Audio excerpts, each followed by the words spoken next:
That's the INEC wreck in Ogun State, but now in River State, it seems the story is similar. Jeffrey? The similar story, when we see what's happening, I think in Hoda East, yes, election in Rivers postponed into local government areas. There's Asari and Asari yeah, and part of Degema. So those are the Calabari areas of River State. Asari Toru local government area and the part of Degema. We also understand that collation of House of Assembly election results was also disrupted in Hoda East local government. They say trouble started when two party agents got into some kind of disagreement at the premises of the commission, which resulted in the fracas. We're told that even tear gas was deployed to ensure that they keep the peace. So all of this we'll be looking out for at the end of today to see how it plays out. Perhaps, particularly in Asari Toru, was gathered that there was a heated disagreement at the RAC Center in the Bugoma headquarters of Asari Toru local government over the non-presence of INEC EOs and the result sheets. It took the efforts of security agents to calm the voters because they insisted on citing INEC EOs and result sheets before materials could leave the RAC Center.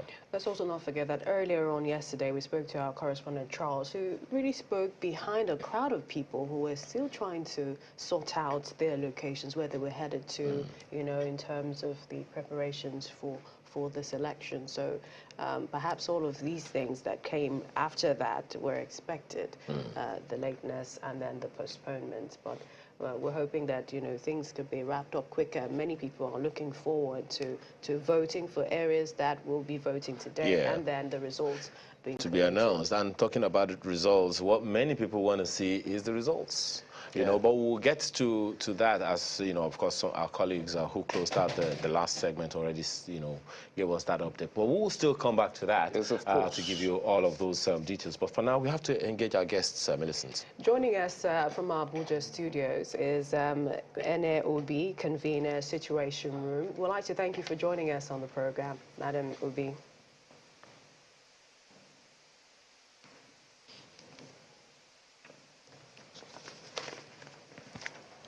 Hello, Madam Obi. Thank you for having me. All right, great. Good morning. It's good to see you. I mean, it's really been 24 hours after, and I know you've been speaking about the whole elections, but perhaps I should begin by asking, this is really the morning after. What is your take on, you know, all the things that we witnessed yesterday? We are happy that at least the almighty March 18 has come and gone.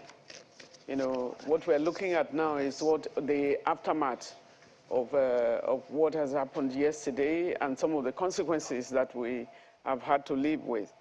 I've been sitting and watching carefully some of your reporters, you know, and the things that happened. Included in it also is the attack on journalists. And whenever you see any place where there is attack on journalists, it's a red flag. And that is that, you know, because they look at the journalists as those who are reporting, who are on ground that will capture the real essence of what is happening. And so we got the report from the Nigerian Civil Society Situation Room yesterday of attack on channels, reporters.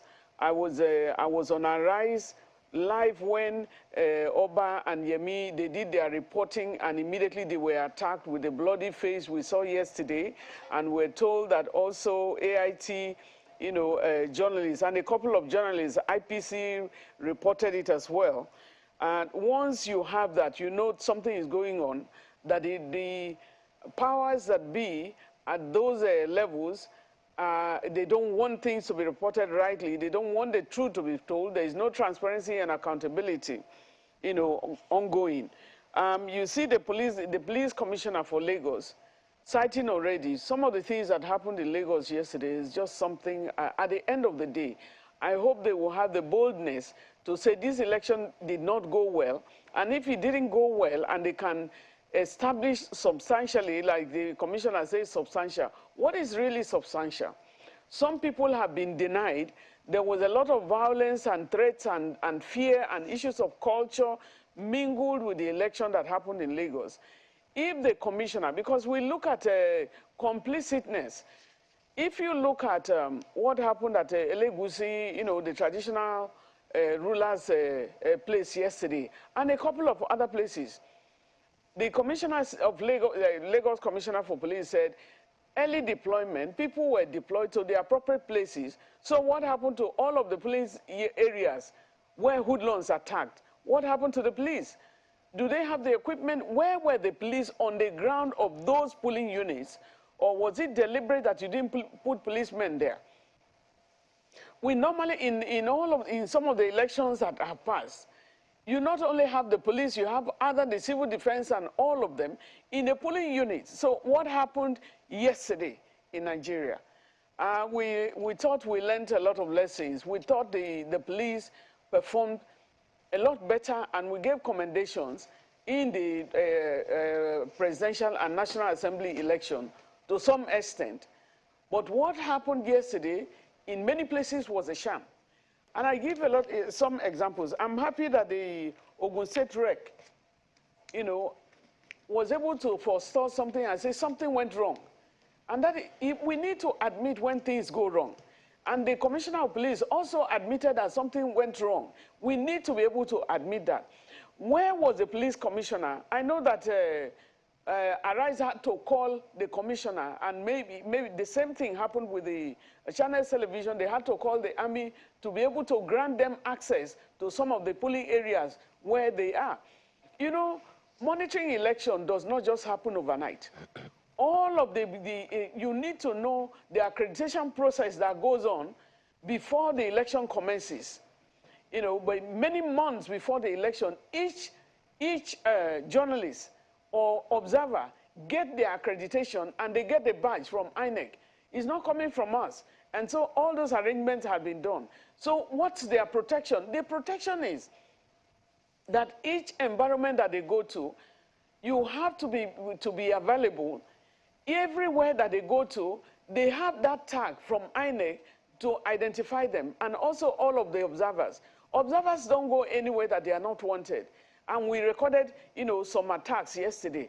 So when will they be admitted? We had reports from Ikorodu, you know, that those who are now voting for the ruling party, they were denied access. We had so many reports from Lagos that came that even there was a lady who they said looked like a tribe other than Yoruba, and they did not allow her and her family to vote. So there is a lot that happened yesterday.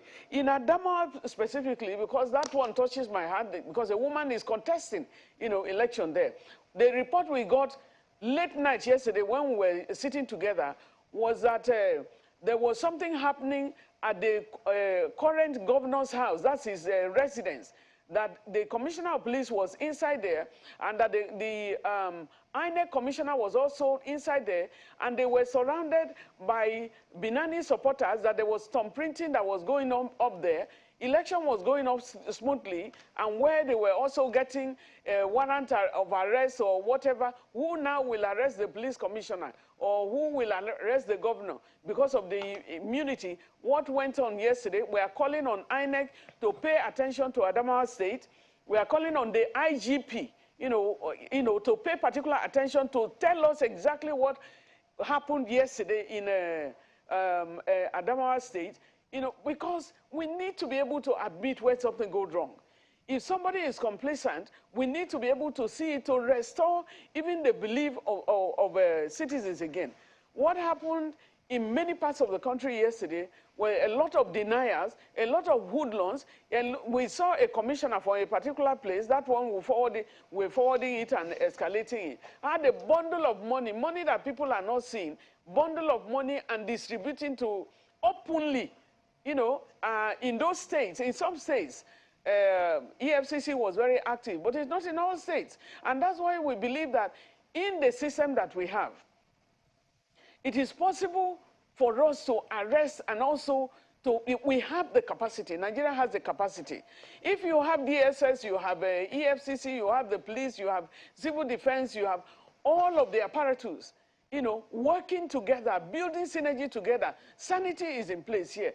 Some Nigerians are working hard, both in the public sector and also as citizens. Some people are working very hard. Some people are not working hard. And so the cheating at the end of the day becomes something, because when vote buying, the corruption at the polling units and so on and so forth, you are stealing from the people. When you deny, because you look at some of the, if you look at the ballot papers that are spreading across some of the places, we had initially, and many of the violences occur, especially when they are counting. Either they prevent people from voting, and I think they should look seriously. We escalated the issue of VGC yesterday because at the Nigerian Civil Society Situation Room, lots of calls are coming in. We have so many reportage, you know, when we are, you know, at the Situation Room, and we kept escalating some of the things. Some we received feedback. The contact center of INEC yesterday broke down. It only worked at about 9 a.m. For the rest of the day, it never worked. And so we had to depend on personal contact with a number of them. And I'm happy that the REC in Lagos is trying to listen to some of the things. But if we look at Lagos and we say that the election falls short, I think the election should be cancelled. And then if that the commissioner did not have the capacity to conduct election there, everybody should come together so that they will go and face Lagos itself and make sure that Nigerians are not denied, you know, they're not disenfranchised. What is the essence of election? Let's take a short breather, Madam Obi, just to introduce another guest who has since joined us, Gbenga Sheson, Executive Director, Paradigm Initiative. Thank you for joining us. Welcome. Thank you for having me. All right. Before we perhaps jet back to Madam Obi, talk to us about your experience yesterday. Did you vote? Thankfully, I did, but yesterday was clearly one with major security lapses. At my own polling unit, everything went well until results were about to be collated. And even before then, of course, you know, we had seen people who were driving to and fro, who, you know, were saying things like, oh, you know, they can't do this in their own region, you know, and things like that. Of course, there was an assumption that anybody who was not voting for a particular party was from a certain region of Nigeria, which of course was, you know, is very, very untrue. And this was made worse when, you know, collation, you know, started. And, you know, collation, I mean, the vote counting started. Once the sorting started, and people began to hear that a particular party, the APC, and I should say this very clearly, was not being mentioned as often as they wanted. They began to say things like, you know, Daru, as in let's turn this upside down. And it's very funny because we then ended up with a scenario where the same political party, different thugs, were fighting each other because one group said, let's turn everything upside down and destroy it, and another group said, let's wait, because we may just win. And that's the experience. What shocked me was, first of all, when we got there was no security presence. Even though during the presidential, there was only one police, you know, one female police officer who obviously, you know, did not even have a cordial or anything. But I mean, there was at least that presence. And, you know, there were security officers who drove past. This time, the security officers drove past, waited, chatted with, you know, the boys who were causing trouble, and then moved on. And clearly, one of the messages that sent was that people needed to be careful. So you could see that for the governorship elections, people came, voted, and left. Unlike the presidential elections where people sort of waited. We had about 108 people who voted during the presidential and about 100 during the governorship, which is not very, you know, different from each other. But you could see from the way that people came, voted, and left because they were very concerned. People clearly were saying that, oh, if you are Igbo, you cannot vote like this in your, you know, we cannot vote like this in your region. And I think that's very dangerous. You know, when you begin to profile people by where they come from in Nigeria, When they are paying taxes, you do not profile them. You do not profile them when they're contributing to society. But then when they are trying to vote and do the things that they should be able to do as citizens, you are then saying that, oh, they are not from here. Can we do this in their region? I think that was very dangerous. And the visible absence of security agencies yesterday was where trouble happened. At some point, some of us had to throw ourselves between the thugs. Some of them we recognized because they lived around the area, and the people they were trying to beat up. Somebody was almost beaten up because he was trying to record, what was going on. And guess what? The guy he wasn't even trying to record. I was going to say, so do you put this at the doorstep of the politicians who are probably in their homes who have voted and left, or, some overzealous Nigerians or thugs, essentially? Oh. So basically, I will put this directly on the footsteps of Governor Babajide Sanwo-Olu. And I'm saying this in public because he had a chance to call things to order before the election day. Of course, they were doing the bidding of their masters, and the political masters are the ones who are benefiting from this. By the way, one of the thugs came to apologize, and some of the things he said were very shocking to me. Explaining that, oh, I will tell you later why we had to do this. It was clearly somebody who was scared of being recognized and who was basically saying, well, we're doing what they told us to do. So I will put this at the feet of the political leaders because they clearly encouraged it. One of the commissioners in Lagos, I don't know what his post is, posted a tweet yesterday calling a contestant he called him by his name and deliberately called him Chinedu because he knew what he was doing. He was trying to invoke ethnic sentiments against this particular governorship candidate. And, I responded and said to him, why did you have to do that? Because there is a public name that this person has used on the ballot. And then, there was obviously no response, but people were responding and saying things like, oh, is that not his name? But guess what? This is not a case of calling people by a name that they may have been given, but this was clearly a case of ethnic profiling. So if you ask me if it was just overzealous thoughts, yes, of course, some of them overzealous. And, we had chats with some of them and explained to them, for the next 4 years, these politicians will not remember you. The former councillor in my area came yesterday to come and solicit votes during the voting period. And I said to him, we are 4 years too late. We never saw you for 4 years. We never saw the guy who took over from you for 4 years. And you're now showing up on election day. Are you okay?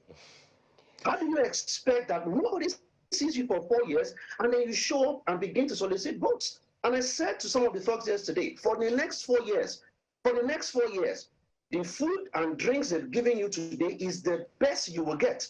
Because guess what? For 4 years. Yeah, my apologies, Mr. Chasson, which is quite sad because we got here because for this particular reason, political leaders don't get to identify with the people. They had, as you said, they had 4 years to make that huge imprint, but waiting until just before elections, before these things are done, means that all we want is just what we want from you. But we've since been joined by Professor Abdul Ghani Raji, who is a former resident electoral commissioner in Osun State. He joins us virtually from Ibadan.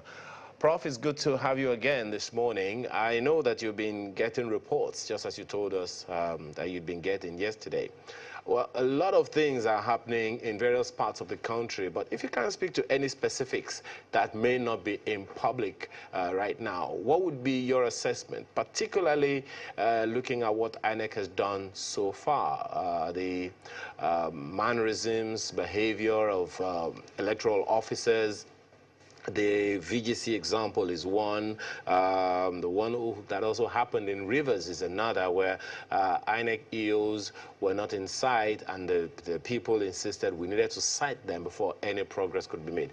What are the things you're hearing from different parts of the country, north, south, east, west, about the performance of INEC yesterday? Prof, we can't hear you.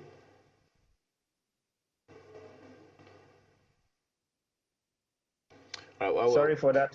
Thank you very much. All right. Good morning. I hope I'm... yes, we can hear you now. Yeah, thank you very much. Well, I want to thank Nigerians and also the Commission for conducting a very good election. There can't but be some skirmishes here and there. But so far, so good. I think one is satisfied with the situation of things, the pocket of violence is here and there, and some disappointment. Like I did mention yesterday, these are things that are part of any system. We can only do better. Well, as far as some of these little itches that we had are concerned, in most cases, it is always good to do a post-process assessment and know how to handle issues in future. What I see about the VGC one, I mentioned it yesterday as if I knew something like that was going to come up. I'm not putting blame on anybody because both parties, or maybe I can even say the three parties, are actually a little bit guilty of that. The members of the estate actually did not handle those young guys properly. Yes, there may have been some issues. I did mention when you are older, you are older. When you are an elder, you are an elder. There are other ways by which you can handle it. You see, this boy, something like this is happening. Let's do it this way, let's do it that way. The moment you raise your voice, they start, the fear will be there. And that is exactly what happened. I don't see any big deal in what they have said about the VGC that warrants the coppers not wanting to go back there. But just because maybe the approach. And so, on the part of INEC too, I think there could have been a better way. Between 3 weeks ago and now, could have sat down with the VGC people and this issue would have been resolved. Then Rivers, well, these are part of some of the issues that we have been speaking about. People should be enlightened. You know, we discussed that last week, sensitization and mobilization and whatever. There is a need for people to be enlightened about the provisions of the law, the procedures, the regulations, and the guidelines. Sometimes we just insist this is the way we want it, whereas that's not what the policy provides. That was what actually happened there. There was no need waiting for the collation officer when his own duty is totally different from materials distribution. But sometimes, you know, people would suspect some interest or something somewhere, and then they will use a wrong approach. But so far so good. I think everything has been going on well. One never expected that this election will actually go the way it actually went. At the end of the day, it's always about the people. But we'll be back with you, lady and gentlemen. But Geoffrey, you need to take us to... Yeah, there's a lot of questions. I'm going to take that question. Oh, so many questions. NLB, but we need to head to Kaduna first off and touch base with our correspondent, Chimezie. We're standing by to give us some of the Chimezie.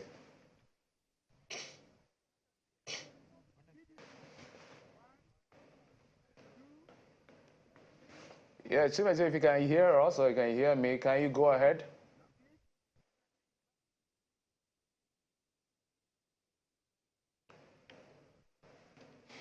Well, I guess we'll have to come back to... I guess we may have to touch base with Chimezie when we establish better connection.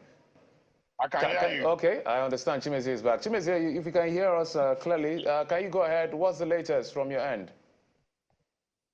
Yeah, yesterday's election in Kaduna State went off smoothly. Everywhere was peaceful, particularly in the metropolis where we monitor the election in Chukun, in Kajuru, in Kaduna North and Kaduna South. These are the metropolitan LGAs. The exercise was largely peaceful. But one thing that characterized yesterday's election is the low turnout of voters across the state. Unlike in the presidential election where we had some kind of impressive outing, but yesterday's election witnessed low turnout of voters. We were told that some people we are scared of coming out because of outbreak of violence and something like that. But unfortunately, nothing like that happened.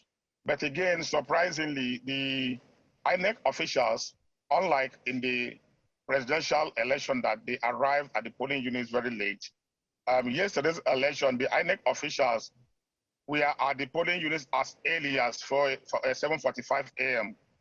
So, but unfortunately, again, the voters were not where to be found. Some of them came to the polling units as late as 11.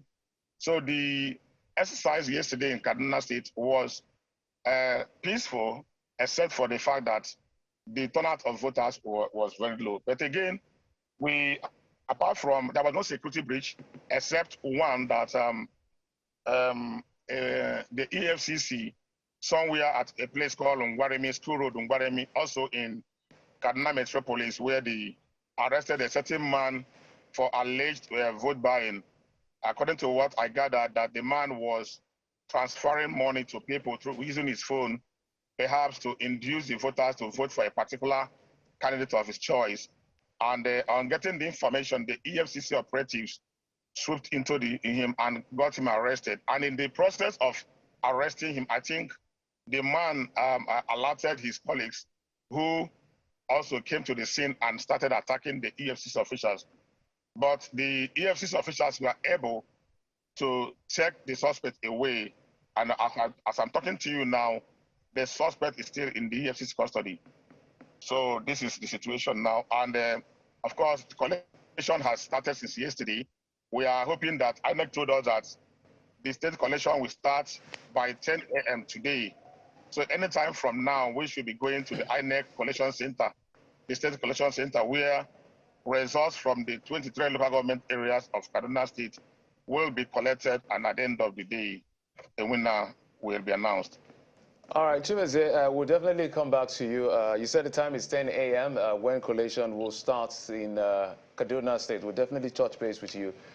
Thank you so much for your reporting. Let's now head to Abuja studio, where Ms. Ene has been responding to some of the questions we've been asking. Ms. Ene, from the issue, I want to stay on the issue of the violence that you started talking about. It's amazing how the vexation moved from the presidential election, where we're talking about the IREV, and now it's about violence. So we had incidents in Rivers State, in Asari, Toru, Degema, and Ahoda East. We had incidents in Imo State where ad hoc staff was even kidnapped. Luckily, they were released. We also had voter suppression in Lagos, which you dwelt on, and some of the incidents that were reported in parts of the north. And the argument has always been how widespread it is for it to significantly affect the general outlook of the election. So do you think that with all of this incident that has happened, it should actually affect the texture, the posture, or the outlook of this particular election? Because you've been making calls of cancellations and re-election. That's the basis of my question. Thank you very much for the question. I think when we're looking at the basis that we're talking about, when something happened, it should be admitted. You know, some of the local governments, you know, that were cancelled in Rivers, or that election did not hold, or some of it, you know, can come. I heard the governor saying INEC violated certain things. And when you are also looking at that, you know, it's like, who is accusing who? We had the former governor also complaining that there was a lot, you know, in terms of INEC violations as well, you know. And we had one of the reports that we got from Rivers State was when it was the counting as well. I think a lot of things happened during the collation. And in a particular place, the INEC officials, while they were trying to collate, during the collation session, about 2 trucks of the police, you know, came in, and they carried all the ad hoc staff, them and the result and everything. They took them away while people were waiting because of the major presence of the forces that came armed into the polling unit. Everybody stepped back, and they were watching with their boats going. One lady's phone was seized because she was videoing what was happening. The police took, or the police, those in police uniform, you know, took her phone, and they went away with it in public glare. And so that's why you talk about who is the one controlling. The police itself, where is the police? Where are the police people? What is the report that the police, those who are supposed to be in those polling units, giving those who are in authority? We had, you know, I have a lot of respect for Professor Ganiu Raji, the former rec for Oshun, who conducted one of the best elections that we've had in this country. And I'm surprised that he's saying, you know, the election went well and all of that. Given his experience, when we're going to Oshun, He did a lot of training for the ad hoc staff. He started training weeks and weeks before the time. And that led to a very, very good election. The hotspots, in Osun, there were so many hotspots. The police presence there initiated, they pinned down the hotspots, and everywhere it became one of the most peaceful. But before the election, we were worried. There was openness and transparency. We were at the INEC office before they started the distribution of the materials, both the non-sensitive materials and the sensitive materials were distributed. There was a lot of openness with it, and all the stakeholders were carried along.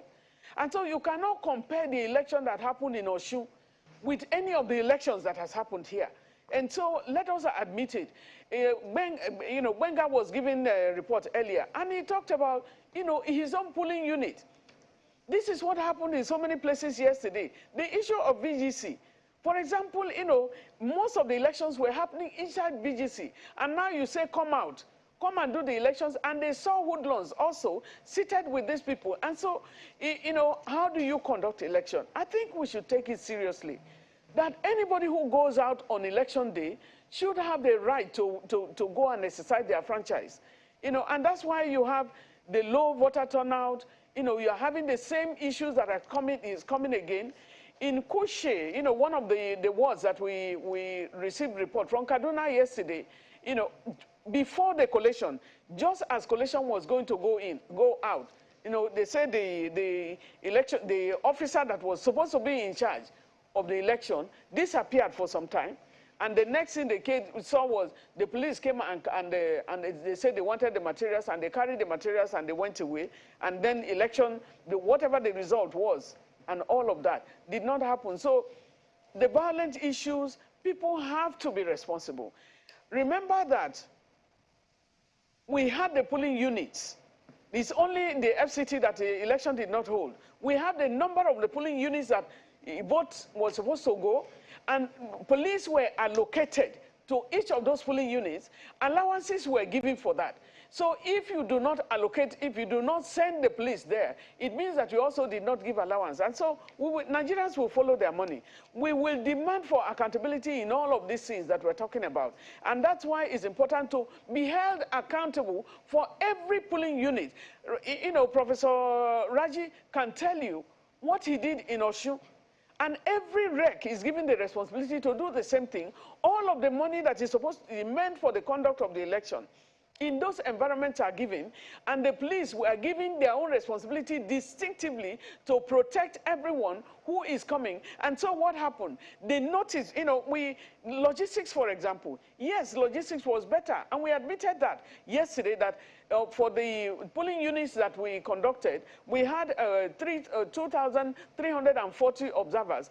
Many of our own, the members of the Nigerian Civil Society Situation Room deployed observers as well in their thousands. And the report we are getting, yes, the deployment was earlier. And I stated, some days ago, is that many of the polling units were covered. The deployment started early. It started on Wednesday. In the presidential election, how can a logistics deployment be started on Friday to the national, to the presidential and national assembly election? So we need to look at these things. When I talk of the cancellations, I say people should not be deprived. You can look at, so we need an audit. Again, we have to have an audit of the polling units in which elections were conducted, and so that we'll be able to judge what happened, and if massively, Lagos is an amiable place. I spent, most part of my adult life in Lagos, more than about 25 years or nearly 30 years in Lagos. And so Lagos is a land that should be an example for many states in Nigeria. Because when we look at the origin of those who have been, governors of Lagos State, they are not even from Lagos State.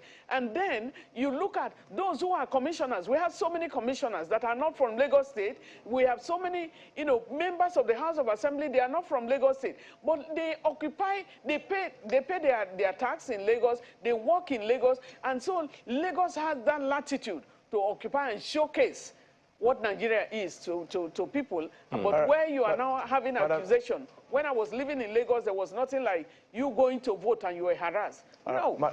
So what is happening now it should not be happening. Yeah, quite insightful. Let's now take the conversation to Professor Gani, who you spoke about. Prof, I guess you may have to want to respond to some of the things she said. She literally took the Osun State governorship election as a model that should have been replicated. Of course, in her view, she's not quite impressed. Whilst you're responding to some of the things she said, I also want you to look at the issue of the peace pact signed by most of these governors vis-a-vis the incidents we had in the places where there were violence across board and voter suppression that now generally has caused another conversation. It was the IREV in the presidential, now is the issues of violence in parts of the country. Okay. Well, thank you very much. Honestly, I quite agree with that completely. But my own opinion to my position and hers are just like two sides of a coin. Both sides are part of the coin. Okay? I'm more of somebody who believes in prevention rather than kill. And I did mention, even the other time when I was saying this election went well, and I said there are quite a lot of skirmishes here and there, which we should take a look into. I somehow passed blames on about 3 parties as far as the VGC is concerned. I did not absolve INEC. I mentioned that INEC should have, that's prevention, within the last 3 weeks, sat down and engaged the VGC management. That's part of saying, yeah, things did not go well. But in other places, we cannot just close our eyes on places that went well and say things did not go well. I'm not happy, and nobody will be happy that their votes are cancelled or their votes are, rejected or whatever. So I agree with her. These are issues that should be addressed. And preparation for election, that's part of the prevention. And that's one of the things she mentioned. When I was in Osun and all the other states, I prefer engaging and discussing with the civil society organizations because they will look at issues from another angle at which we are looking at it. And so we pick from that and quickly prepare for that. So where people are not doing that, I think we should always mention this before the period of elections. So these are some of the issues. But for me, I would want to always look at the two sides and then say, you didn't do well here, you did well there. So that is my own opinion. I'm not saying that everything went well. I gave an analogy last week that being a teacher, even if somebody scored 70%, that is a distinction. It means that the person actually failed 30% of the question. So if you want to emphasize on failure, that is significant somehow. But the decision is that once you have 70%, you already have a distinction. You know, Prof, I wanted to ask you along the line of that particular question that what you just said in response to Jeffrey's question.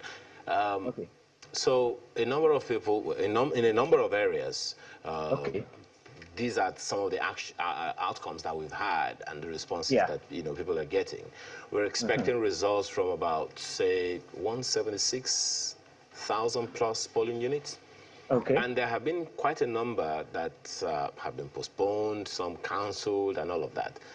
At what percentage can we say, depending on the number of states or the number of wards in each state, can we say that that election in the state, the entire state, has to be cancelled and redone simply because it's already crossed a particular threshold? What's the threshold upon which the results of a particular election can be cancelled?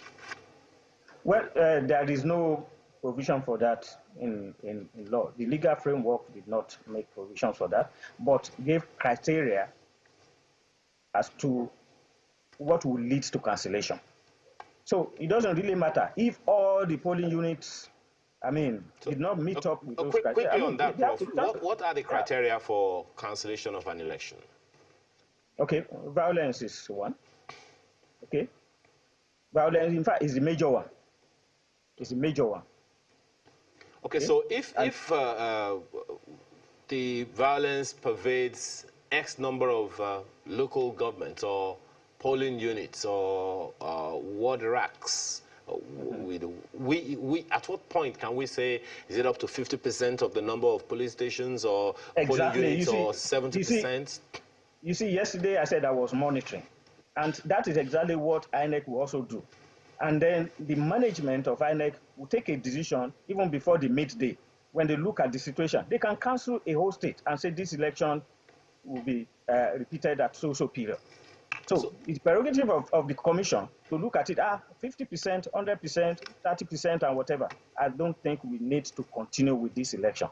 But I'm not sure there is any provision in the Constitution or the Electoral Act that says 30% or whatever or anything. But the background for that, Prof, is significant, because already of the number of people that are supposed to turn out to vote, we already have just a fraction of, say, 30% or thereabout coming out to vote. So one is wondering at what point that call could be made. Nobody wants that, because we understand the costs of the elections. But let me quickly ask you, Mr. But if you if you say that, okay, we have an election where less than 30% people have actually voted.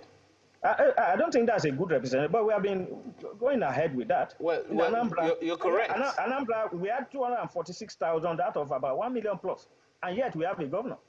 Well, that's the point that I'm making. If already we have just about 30% at what of the entire voter population, and that 30% automatically becomes 100% when we are counting the number of voters. So at what percentage of that percentage do we now say that we need to call for a re-election? That's the question I'm asking. But let me ask you, Mr. Chisom, in terms of application of technology this time around, the last time there were complaints about IREV, BVAS, and all of that. And as Jeffrey said the other time, it seems like our eyes have turned away from the new back to the old. But speak to the technology ambit of this conversation, and tell us what your impression is. We have just about 2 minutes for you to do that before we take a break. Thank you. So clearly, when you look at the upload of results, it's much better than we had for the presidential, which begs the question: what happened on February 25 in the evening when people were not able to upload results?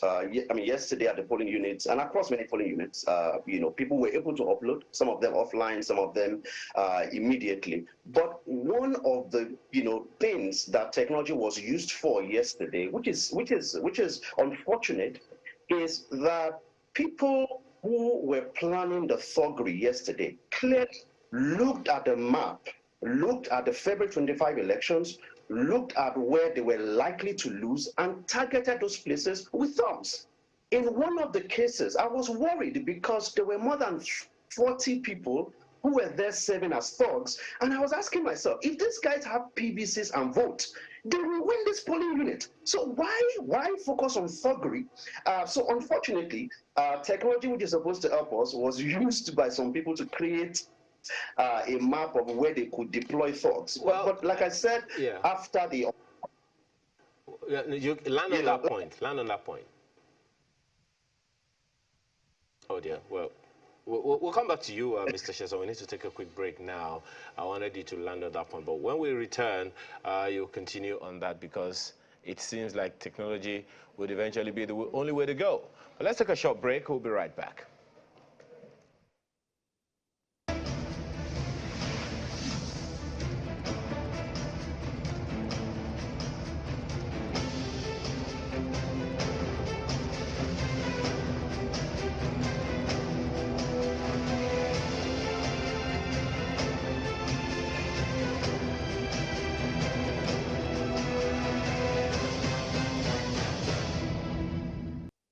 2023 verdict state elections studio of Channels Television. Our guests are still there. Well, Mr. Chesson, you were making some points before we took that break concerning the application of technology. Now, one of the questions Jeffrey and I were pondering over is concerning what you said when you talked about the impressive input of technology this time around. One then wonders what happened previously. I mean, the presidential elections, how come it's been, I mean, we're trying to compile some figures now. Yeah. A number of them are already coming up. Yeah, some are almost, over 95% of the results are out. In a number of local governments. But so what happened? One wonders what happened, yes, is water under the bridge, but what happened during the presidential elections that didn't happen this time around, or the other way around? You know, it's one of the things that I said, you know, and I think it was also on Channels then, that there were one of three things that happened. One was incompetence, the other was sabotage, the third was a combination of all of these different things. And it was a combination of things. I think, and I say I think because I believe there's a legal process to establish all of that. Yesterday proved that point, that there was nothing wrong with that technology. Right? There was nothing wrong with the technology. In many polling units, many of the, you know, INEC officials deliberately did not upload the reports. I mean, the result sheets. And so when you began to see people's faces, when you began to see people's pictures, that tells you something. It is not that they didn't know what to do. They knew what to do. They were taking wrong pictures. People were taking pictures of their mobile phones, showing nothing. You were seeing all of those on IREF, and I believe it's been cleaned up and the proper things have been uploaded now. We were also seeing images that were so pixelated, you couldn't even see them. And that's to me, and that's why I kept saying that the problem is not the technology. I know that there are people that want to give technology a bad name so that it can be removed because it has not helped them to rig as much as possible. And I'll tell you, one of the things that happened at my polling unit yesterday was that some of the thoughts were saying things like, and I use the word thought deliberately because these are people who wanted to beat people up. Were saying no, when they announced the result for one of the parties, they said cut it by 20. So I think the result was 43. They said that's 23, write 23 down. And I was like, that's a joke, right? But apart from that, when you know the numbers were counted eventually, there was one that was voided, and they wanted to add it as one of their own votes. And you know, I just said to the gentleman, I said, listen, if you make this turn into 101 instead of 100, they will cancel this polling unit, and it will be your loss. Because guess what? You won. Yes, you won by just 4 votes or something, but you still won. I mean, how can you make your own victory, you know, a loss in the name of February? Well, so you know, Mr. Chesson, I know that you know someone said when we were having at this studio for the presidential elections that the elections is a game of passion, and I guess the passion is more for the participants being political parties and the voters. So I can understand the passion, but you know, the interesting thing for us here is, you know, the inclusion of this technology for one major reason. I mean, if you ask me, this election is quite expensive, and it's been like that since we came into this republic, and it would seem like every election it gets more expensive for various reasons, one of which is the increasing number of political parties, number of voters that come, and so many things that have to be printed and produced for the election. So I'm just wondering, if the election is like this and technology, as you said, has done so well this time around, what are the precautions that need to be taken to ensure that we can just divert everything, just make everything tech-driven beside the law? We know, you know, the place of the law can come. One of the questions, one of the issues a number of people have raised is the possibility of this hacking or no hacking thing.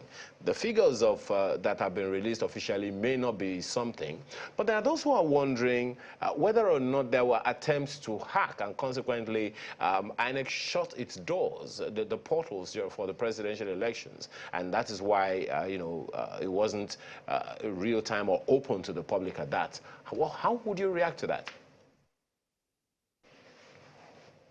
So one of the advantages of technology is that it removes the middlewoman or middleman and makes the process not just more transparent, but less expensive. I believe that over time, as we continue to use technology, we will understand that in situations where we have to collate, and I say this because I think it's obvious to all, but we need to say it again, that if IREV works the way it should work, then we may not need to have collation at 4 different levels before we see the final results.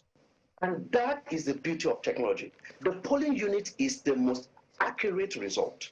And I know that, yes, we need to check to be sure that, nothing happens when it is transported from the polling units to the local government and, to the ward and things like that. But one of the ways that we will save money on this election, as we continue to balloon in our numbers, is that we will find technology showing us accurately what has happened at the polling unit. One of the things that has happened now is that because INEC messed up on February 25, many alternatives are shown up. Now you have many parallel platforms that are showing people how to upload results immediately, including using text, not just images. Because one of the things that IREV needs to do is to allow people not just to upload images, but to upload numbers, so that those numbers can go into spreadsheets, and within hours of an election ending, you can tabulate and see a spreadsheet. You can then now, at the various collation centers, look at those spreadsheets, look at the numbers if they tally. That's one thing technology will do. The second thing technology will do is that it will help with the case of people who themselves are supposed to vote but are not able to vote because they're election officials. I believe that it is high time for us to be able to allow people who are going to conduct election activities to be able to vote themselves. We have been able to authenticate people. We have been able to confirm who the real people are and who, where they are located. And it is very possible for us to begin to hold elections on the same day. One of the biggest problems, one of the biggest cost centers for Nigeria right now is that we split elections into two different days for political reasons. And I say political reasons because before it used to be, governorship before presidential, but we know one of the reasons why that was changed was because people were doing political calculations. Why can we not all of these elections on the same day? If we have all of these elections on the same day, the same technology processes, 90 million thereabout voters, much less because the percent was even less than 40% this time. The same technology that processes 40% can process 80%, can process 100%. So this is how we save money, technology. Thank you. We'll come back to you. We just have an update as we jet to River State. Our correspondent Charles Opurum joins us now. From yesterday, we heard about, I think, 2 local government areas where INEC is postponing elections there over inability to distribute electoral materials. Charles, what's the latest? Good morning. So yes, indeed, yesterday, INEC actually postponed elections, or rather they used the word suspended elections in Asari Toru local government area of the state. However, there were some updates, or there were some developments that took place yesterday. For instance, in Ahuda East local government, collation was disrupted last night when a fight broke out inside the collation center, and all the lecturers, the professors who were supposed to serve as collation officers, they ran away, and it was disrupted for many hours. Though I understand that eventually at about 2 a.m. today, they had to come back and restart collation. But this is where it gets interesting. Some of the lecturers who were supposed to serve as collation officers refused to return. And it left INEC hamstrung. So some of their staff, I'm talking about staff of the commission, had to serve as emergency collation officers. And so collation restarted. It's still going on as we speak right now at Ahuda East. But I am speaking to you right now from the INEC River State headquarters. And if you look here to my left-hand side, that is the state collation center. Every single governorship result is going to come here, but it's not yet open. No result has arrived at the moment. So we are still waiting for the first results to come in. On my way to this place this morning, I passed the INEC Obiakpo office. It was a beehive of activities. Crowds were there, INEC ad hoc staff engaging in reverse logistics, trying to return the materials that were given to them for the elections yesterday. Now, however, we also understand that in other news, a police officer, we lost a police officer yesterday when the boat they were traveling in capsized, and he drowned. This has been confirmed by the Rivers State Police Command through the public relations officer, Grace Eringe-Koko, who I spoke with just this morning. She confirmed it, but released no further details. Elsewhere, operatives of the 6th Division Nigerian Army neutralized 2 people yesterday who were suspected of trying to disrupt the electoral process, and they also made some arrests. Now, 49 INEC ad hoc staff were arrested by the army. They will be paraded this morning at Garrison, and then they will be handed over to the police. The army tells us that they were arrested for thumbprinting. They were arrested in an event center where they were thumbprinting for different parties. They were thumbprinting the ballot papers for different parties. 49 ad hoc staff. 5 party agents were also picked up.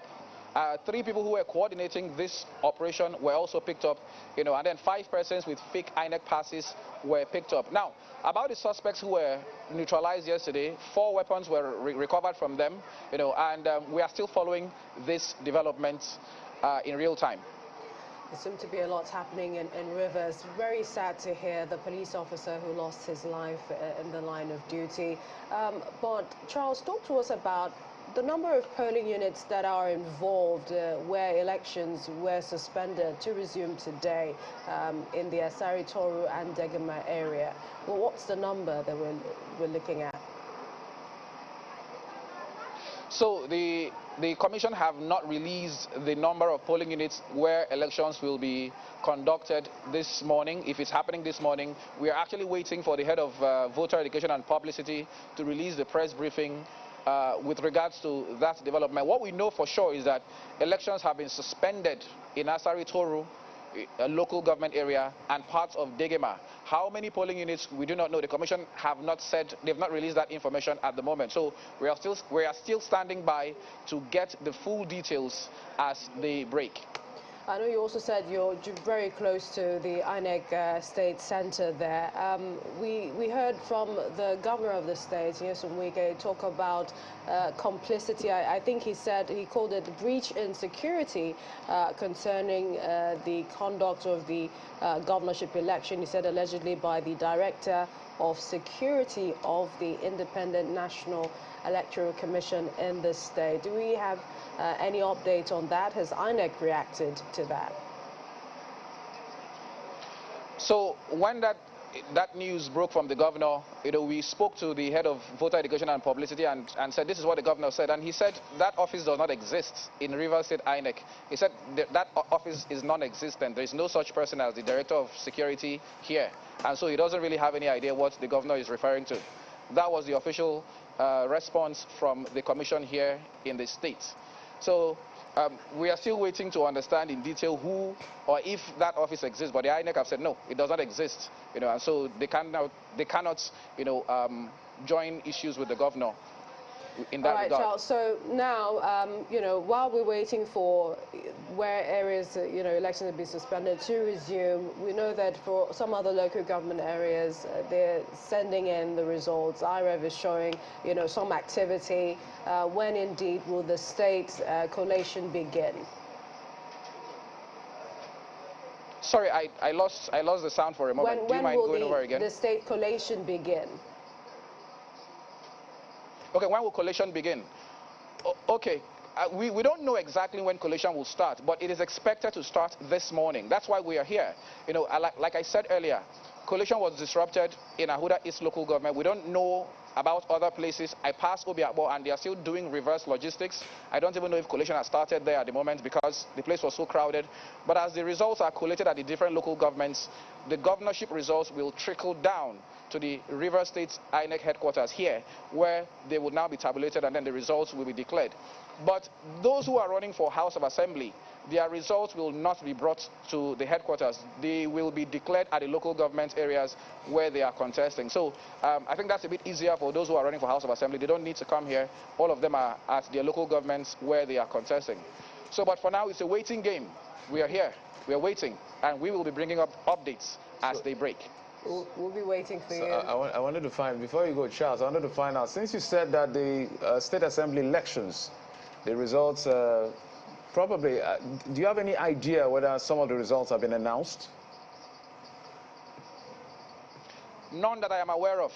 I have been up all night following developments from Bonny to Kana to Gokana to Port Harcourt local government, to Obiakpo local government, Onelga, Ahuda East, Ahuda West, you know, Emoha, Ikwere local governments, and I haven't heard any results announced so far.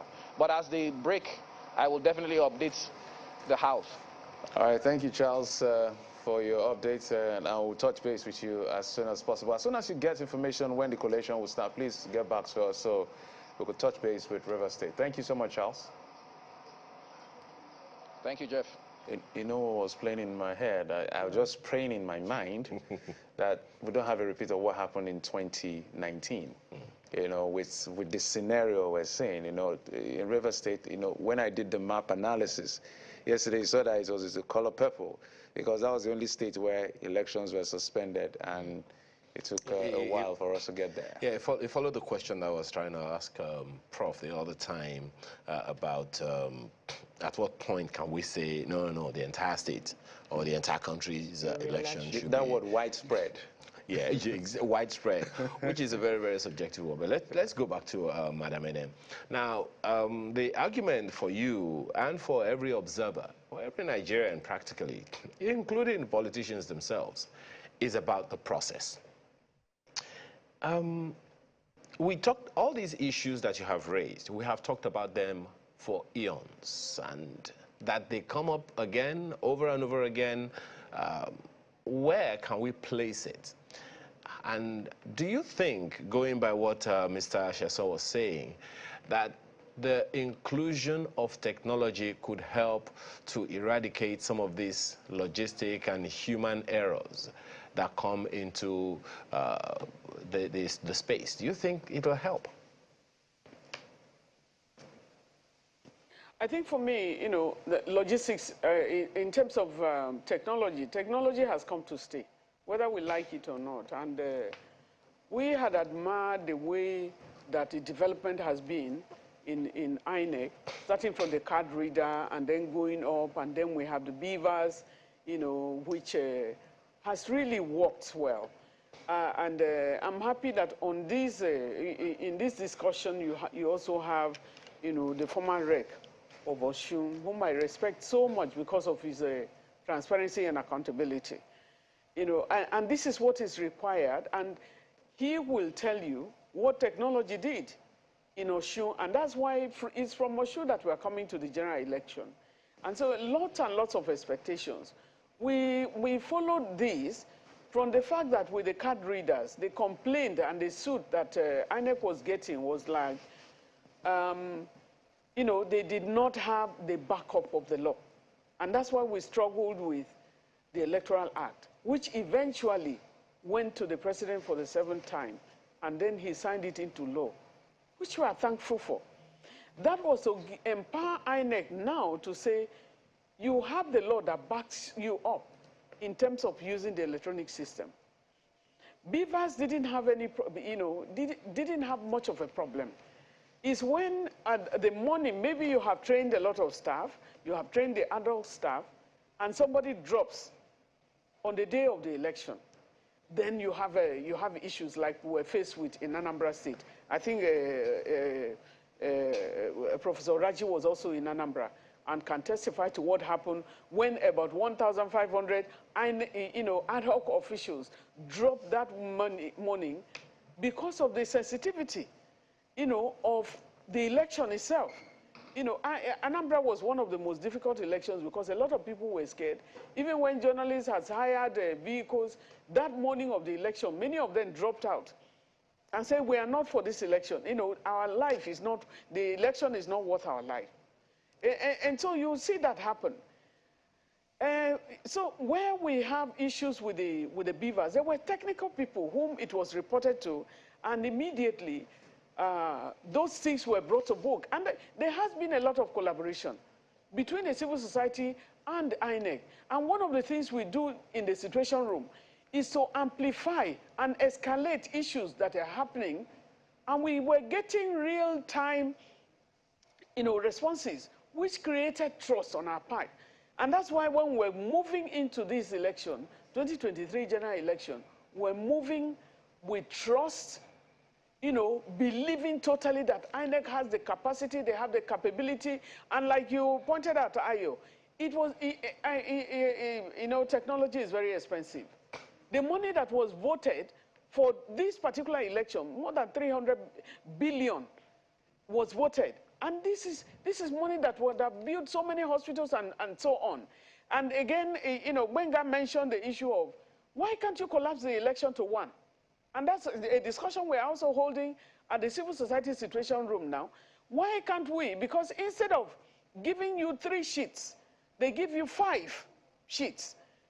And then you are able to conduct. And if you look at the issues of logistics and reverse logistics, you know, go and come back again, why can't we do it under one, you know, election? I think that is one area that we are going to be seriously engaging with.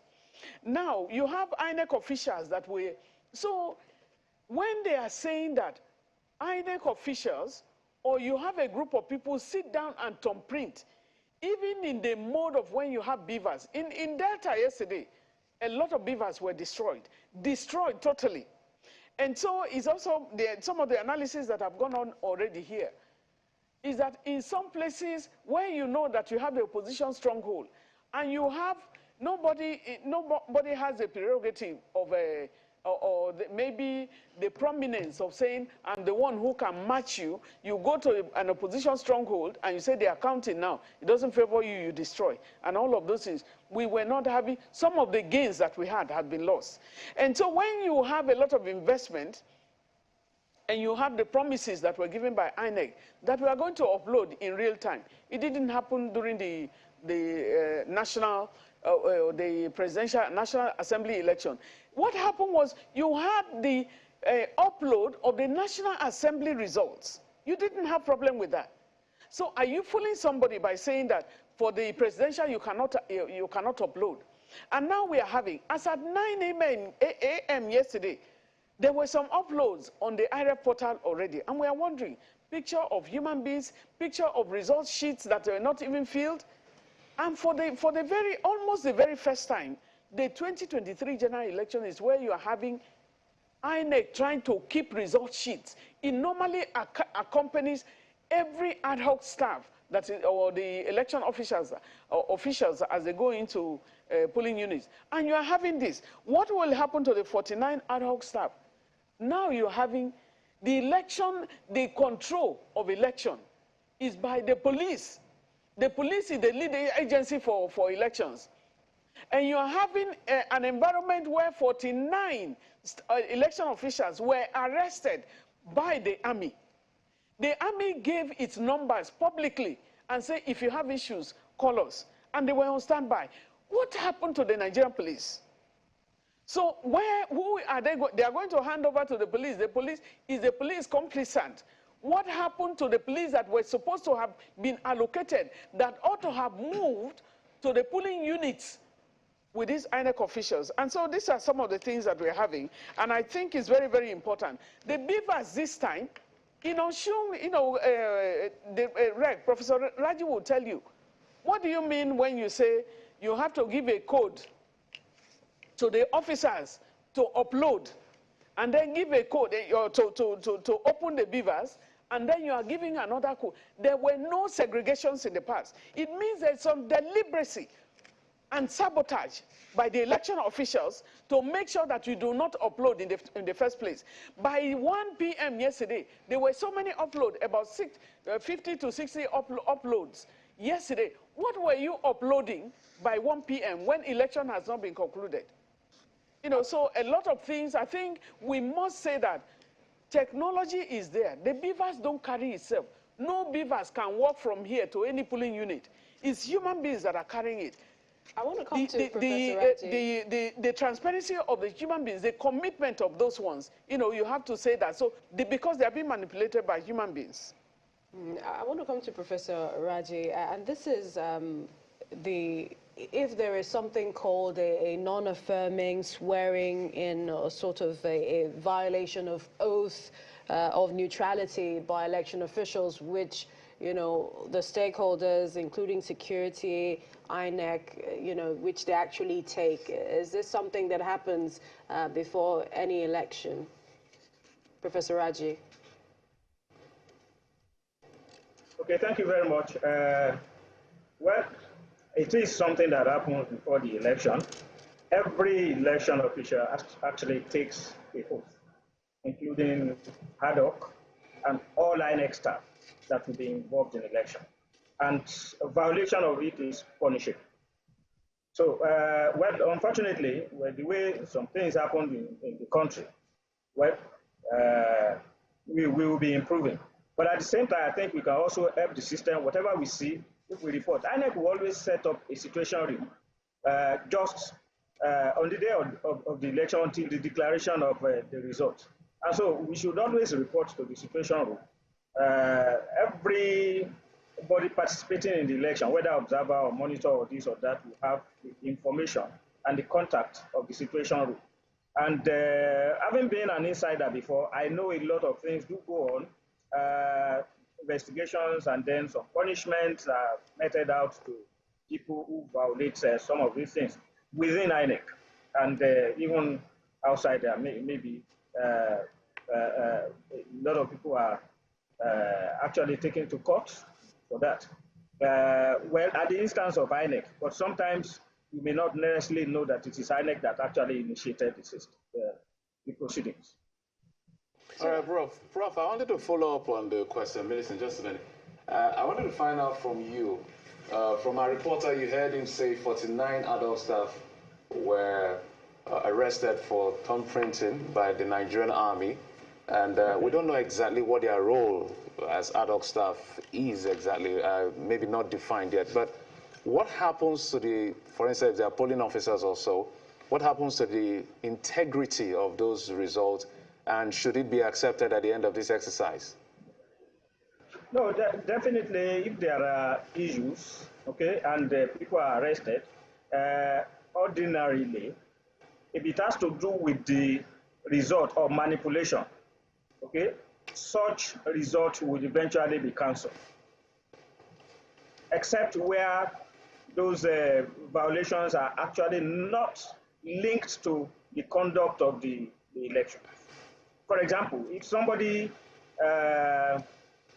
was arrested just before the election, arrested while he was taking materials to somewhere else rather than the polling unit, definitely the materials will be withdrawn from such a person and another ad hoc staff will be allocated to go and conduct that election. So the fact that it's being reported that that at polling unit is so and what so, this particular person was arrested because he was trying to cut corners or whatever, doesn't mean that the election did not take place in that polling unit. So it may be pre, post, or during the election. So it depends. We have to get the full information before we can actually say, okay, this is going to affect the result or not. Benga, let's come to you. Professor, you wanted to conclude?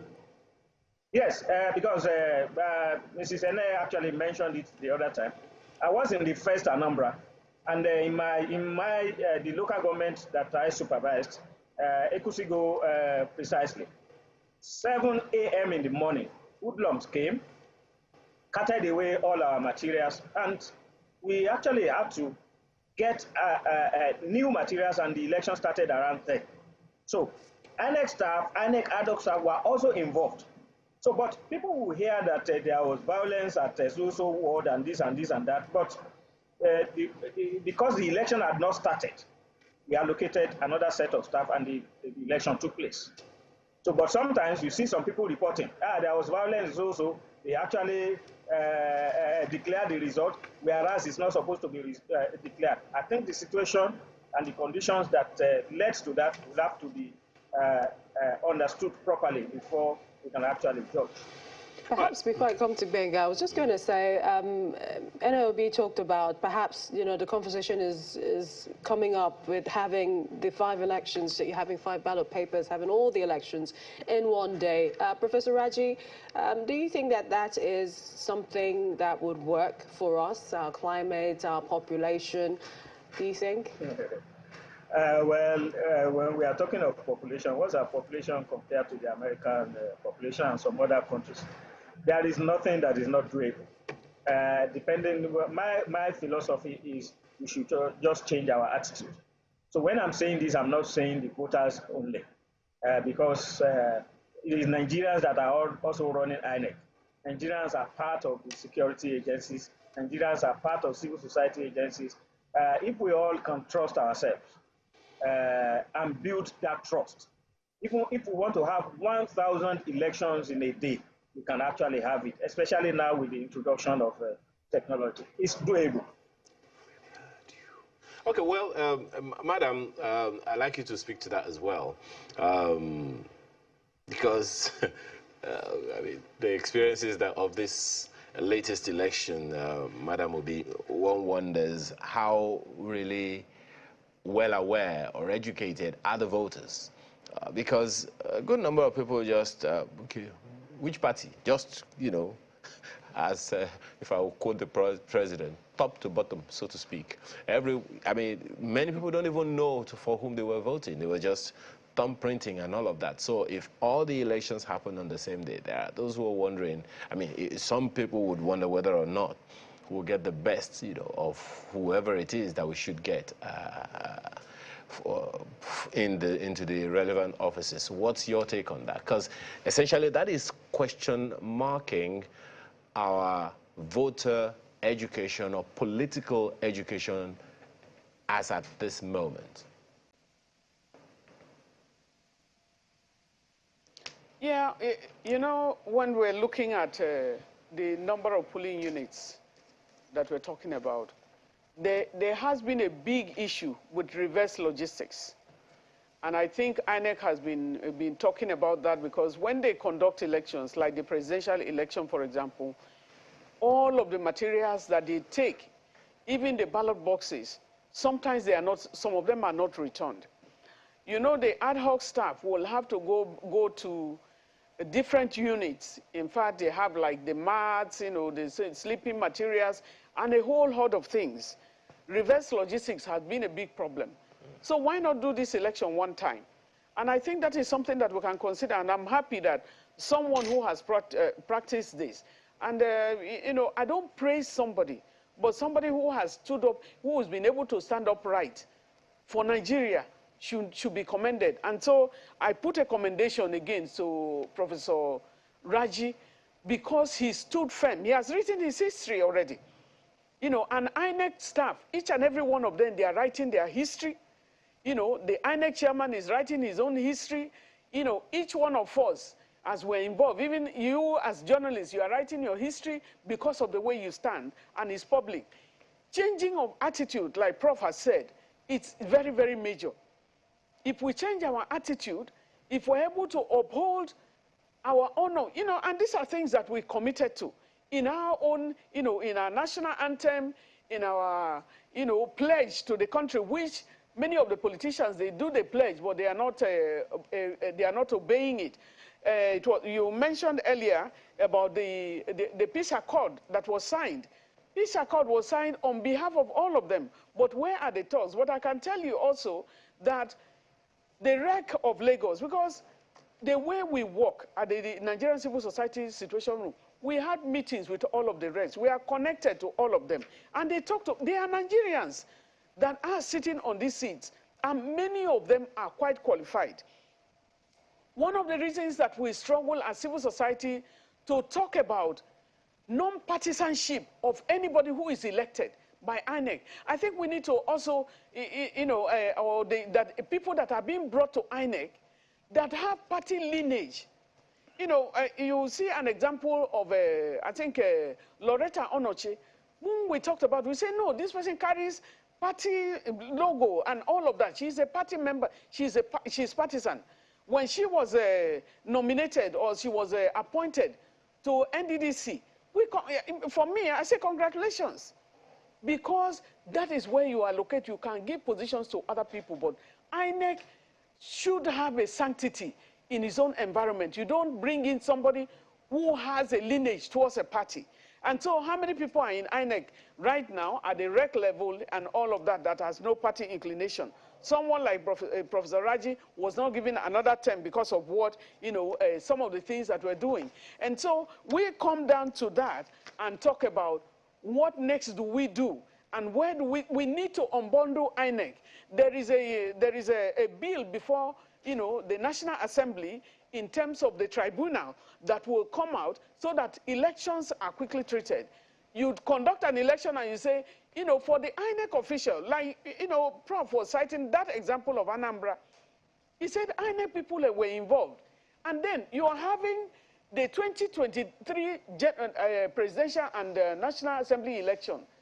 Where have you heard of an arrest of INEC officials or any sacking, any discipline, any sanction of INEC officials? If something happened to the beavers, no explanation is being given. We are being taken for granted. Nigerians are taken for granted. And so it's okay for what to work as usual. We have election that is conducted in about 174,000 polling units across the country. Money is allocated for the ad hoc staff, for security agencies to go to these levels. And we are having, issues of skirmishes. Give it to them, INEC, we have issues. Sokoto State Rec was suspended. Okay, we have issues with the Abia Rec as well. And so you move in, you can notice something immediately and you do something about it. We have raised the red flag for the hotspot in Adamawa as well. We hope that both the INEC, commissioner and also the police commissioner, something will come of that so that Nigerians can look at some of the things that we are doing. It is very, very important that we look at the citizens themselves. The quality of citizenship in Nigeria. Madam, before you go to the citizens, you are a citizen if you are a party agent. 1 second, you are a citizen if you are a worker. And so we need to pull that down. Just 1 second. Before you go to the citizens, you were talking about the INEC officials, and part of the offenses and penalties in the Nigerian electoral process is included in Section 26 of the Electoral Act and Section 122, which prescribes a penalty of a maximum fine of 500,000 naira or imprisonment for a term of 12 months or both for non-affirmation, swearing, or violation of the oath of neutrality by election officials. Who is to make this report? When we look at what Prof said now about a particular area, in the Anambra election, he said INEC officials were involved. Ballot boxes were snatched.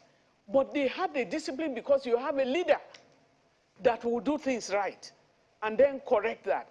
And so the arrest of, that's why we are saying INEC is led by the INEC chairman.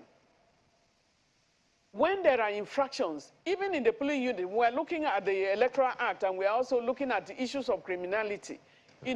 Where the Nigerian police can arrest people. The Nigerian police will tell you that if there is anything happening at the polling unit, if INEC staff has not invited them in, they are not going to do anything. Within 300 meters, the perimeters that have been designated. And there is a conflict of saying, why should I arrest people? Because INEC has not told me yet. But you are also having an environment where both the police and the INEC people, they are quiet, they look another way, or they are absent from the environment where things should be done rightly.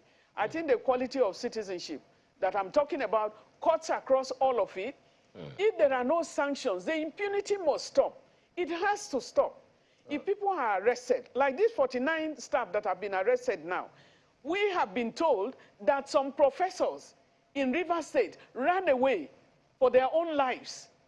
Why did you not suspend, just like it happened in Ogun? Ogun, something, the commissioner of police reported that something happened and people were arrested. You have the commissioner, the rec there, is also writing his history. He suspended everything till this morning. Why can't we, can't the rec in Rivers and those who are there be able to do the right thing? Who is a Nigerian there? We have to pick up citizenship very seriously, whether you are manning a post somewhere, and then we have Nigerians who are allocated to guiding politicians, and they are told to do something and they will do it. And they are being paid by Nigerian money. You know, so the quality of everybody is very, very important, even for us as citizens. If I'm not a patriotic Nigerian, I won't be where I am.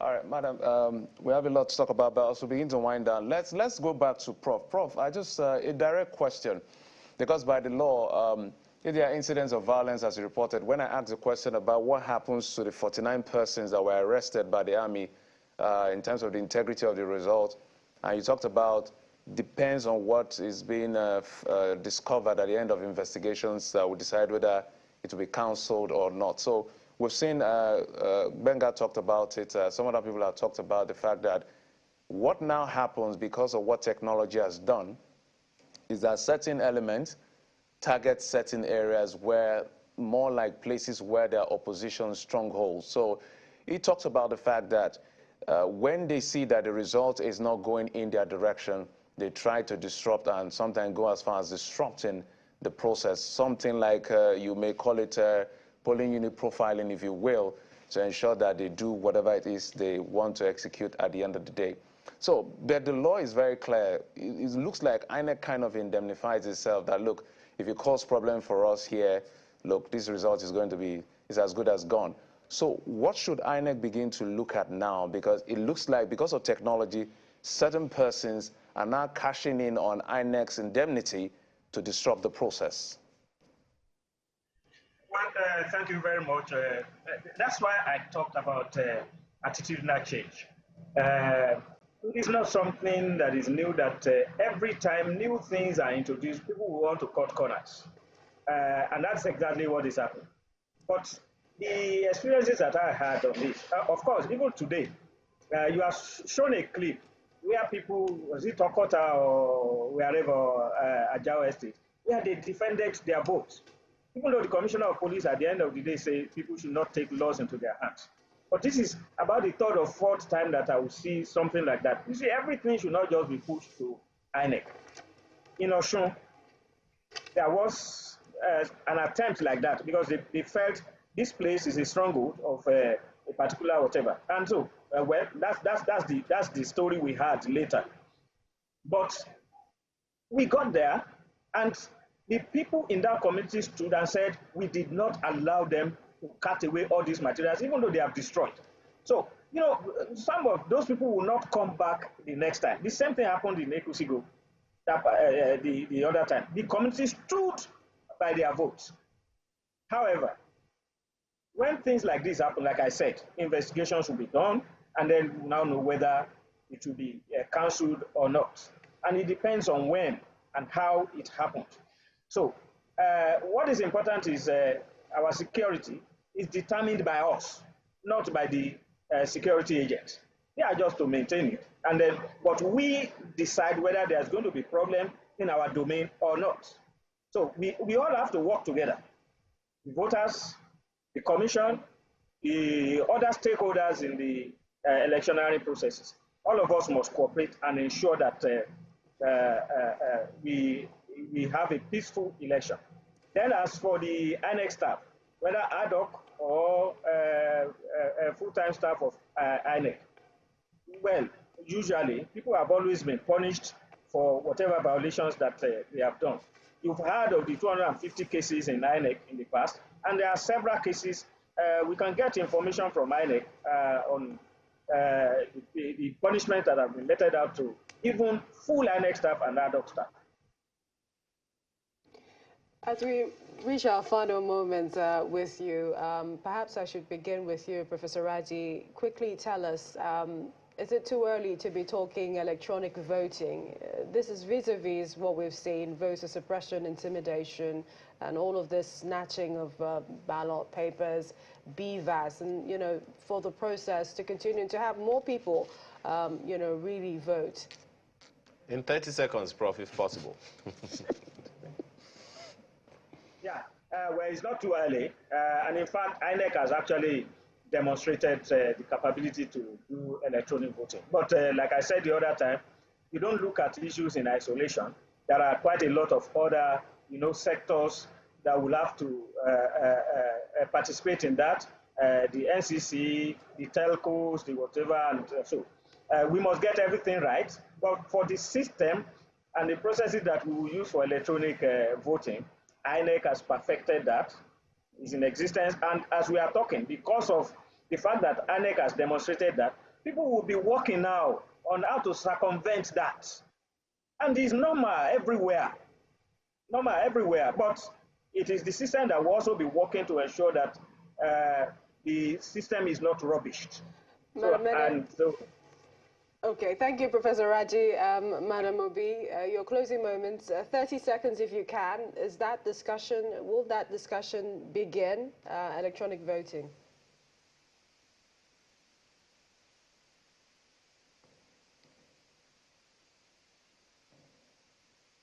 Madam Obi, did you hear me? Let's get what we have right before we move into the electronic voting. We have electronic upload that has not been uploaded. So whatever they want to manipulate, the machines are operated by people. And so we can't but talk about the attitude and the quality of citizenship, whether you are occupying the highest position, whether you are chairman or you are ad hoc or you are a journalist or you are from the civil society, all of us must rededicate ourselves to standing upright for Nigeria, to reclaim our country. We'd like to appreciate your time on the program, and it will be convener Situation Room. Also, Professor Abdul Ghani Raji, former resident electoral commissioner, Osun State. Thank you both for joining us, and thanks to Benga Chesson, who dropped by earlier, Executive Director, Paradigm Technology played the first on. Yes, one of the reasons we have to be careful about technology. But hey, no, we have embraced technology, as Madam Mene said. Let's make sure we perfect what we have and then we can evolve. Because if you look at where we're coming from, we've made progress. We're not perfect yet. I'm sure we've made progress. There were times when these politicians can just sit down and write results. They themselves accusing each other. They sit down and write results. We have made now you cannot sit down and write results. So that's an improvement. Yes. Talking about improvements, transients, metamorphosis, someone said this situation speaks to the first trimester of the first pregnancy. Well, you would know. No, you would know better than us. I'm just also take... No, let her land, please, let her land. No, that's it. About that. That's for those who would know. We can only... we can only empathize. No, don't please. You can't even understand. We can only empathize and support you the best way we can as mothers. We're going on a break now. We'll be back with different sets of guests. Of course, don't forget, collation is beginning in some states. Ogun was billed to begin at 9 a.m. Whether or not that has started, we'll let you know. It's already past 9, so maybe much expectedly. later. And 11 o'clock is the scheduled time for the Lagos Collation Center to open. So as soon as any of these collation centers open, Zoom, we're there. And bringing you the updates. We're back right after now. Stay with us.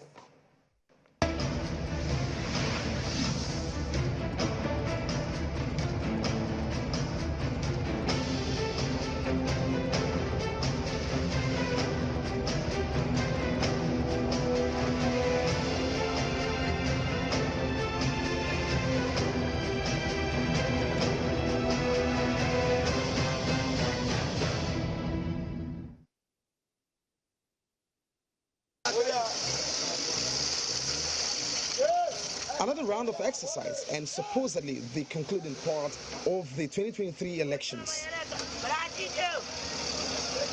Materials and men leaving for various polling units in this vicinity in Oshodi.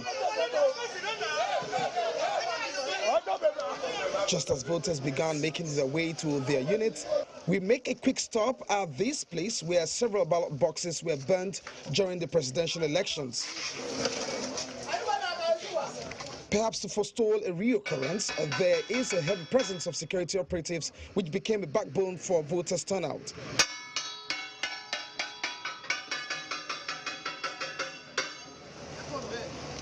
In some instances, residents pleaded with us to stay back until votes are counted and uploaded. We want to stay behind, we can't. You don't want us to go? We want to not go, I will cook, I will eat. I'm not giving a drink. I'm not come out, I beg. With sufficient security apparatus on ground, we headed to Ajawa Estate, where voters lamented intimidation and suppression.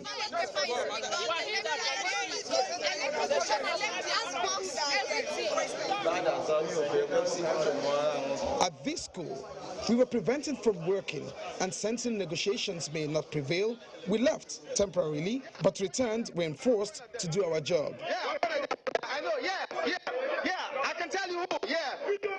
That did, the policeman did.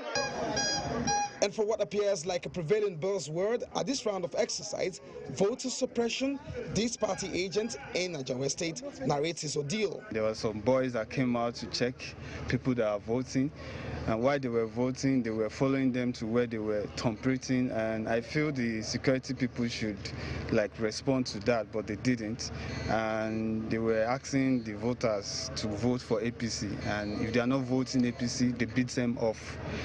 And that has been happening since morning. A lot of people have come back home, discouraged, and the fear in them to vote for today. Waid Akane Street in Agor Palace Okota had its share. Thugs were said to have descended on this unit and destroyed their already cast votes. Okay, today we came to cast our votes as, good citizens. But then, before we knew, we had talks coming here with bottles, canes. They were chasing people away from there. They kept on saying things like, if you're not voting APC, get out of here. We're gonna kill you. We're gonna beat you. They started scattering everything. They scattered everything here. They were threatening people. They were breaking glasses. They were throwing stones, cussing the men. People started running from place to place because they were scared for their lives. Amateur videos and eyewitnesses dot the online space of disrupted exercises in several parts of the state.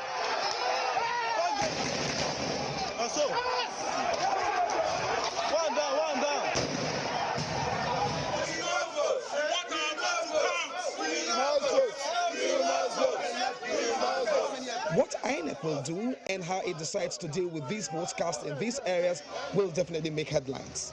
Olu Phillips, Channels Television News.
weeks after participating in the presidential and National Assembly elections, the residents of the Northeast are back at their polling units to choose their leaders at the subnational level.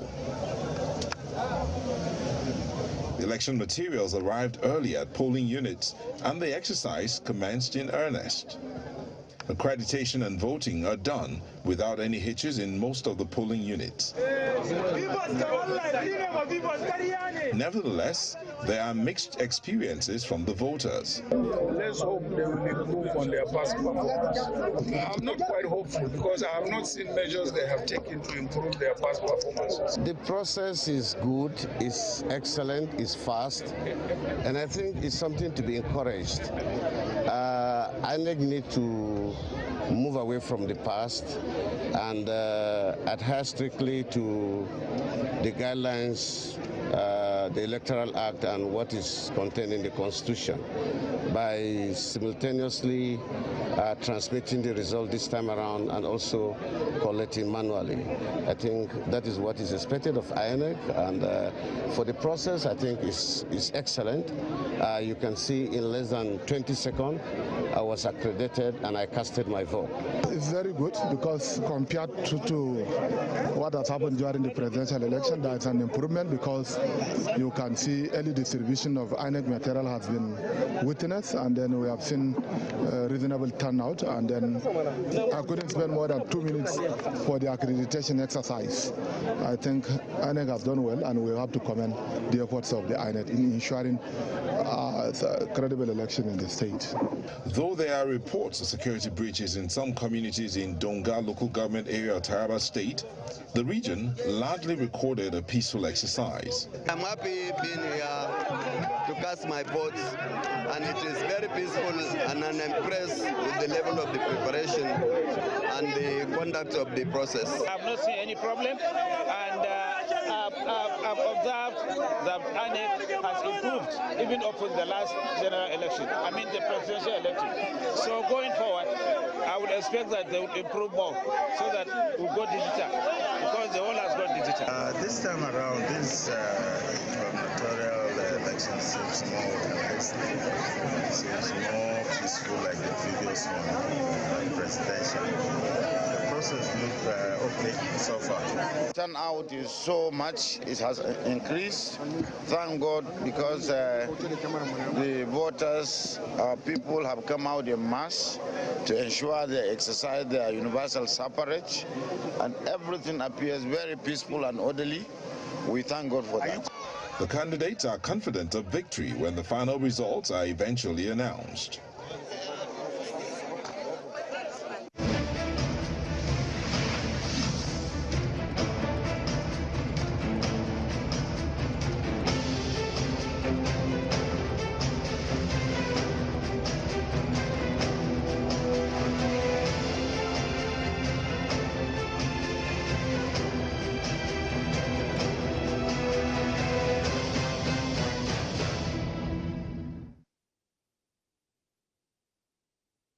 And welcome to the social media segment on the 2023 verdict on Channels Television. Thank you for joining us. I'm Anne Nwawadu. Well, on this segment, we bring you some of the discussions on social media and, of course, the messages we got from you, our viewers. So once again, welcome. So we take a look at some of the incidents that happened today at the governorship and state houses of assembly elections across Nigeria. And let's begin with this video of what I'll call the modern day town crier, riding in a car, ringing a bell, asking people to come out and vote very early in the morning.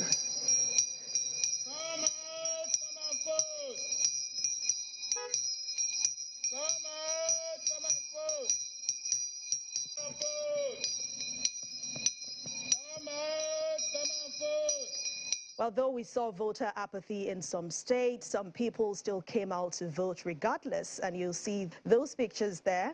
This one is from 77-year-old Maria Onyebule from Umuahia, Aba Road in Abia State. Also, this is a video of some physically challenged people in Ogun Saraki Ward in Kaduna North local government area, defying all odds, ready to cast their votes. While some were willing to go out to vote, others were not interested. And this next video from Yenogwa in Bayelsa State shows the reason why some people reacted that way to this election. When we vote number one, they're not going to count our votes. That's what we vote for. They're going to promote and they're going to put another person. That's the one we don't need, none that they put. Instead of that one, we market women, we don't go vote. Several hashtags have been trending since morning, from hashtag enough is enough to hashtag election results to hashtag VGC. Well, we also got loads of messages on our email revealing violence and voter intimidation in parts of the country, from Lagos to Rivers and, of course, some other parts of Nigeria. There were also videos of people bitten by thugs from certain political parties. Well, let's see some of the complaints you sent in. This is coming from Amadi Macheri. He says that Ward 16 in Rivers State, Apoku Moye, Unit 4 and 2 materials were being destroyed. And the next one is from Kelechi Stephen 17. This is in Lagos at Ifoshi Road, Ejibo, 1 Okeafa area. There's no security at all, even at all the polling units surrounded by thugs. And he says that they are being intimidated.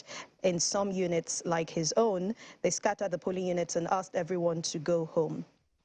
And this is coming from Macaulay Odisika. It says that this is to let you know what is happening at Oshodi Solo local government area. First, the polling unit was moved away from the original point where the presidential election was conducted to a new location, which he strongly believes was not supposed to happen.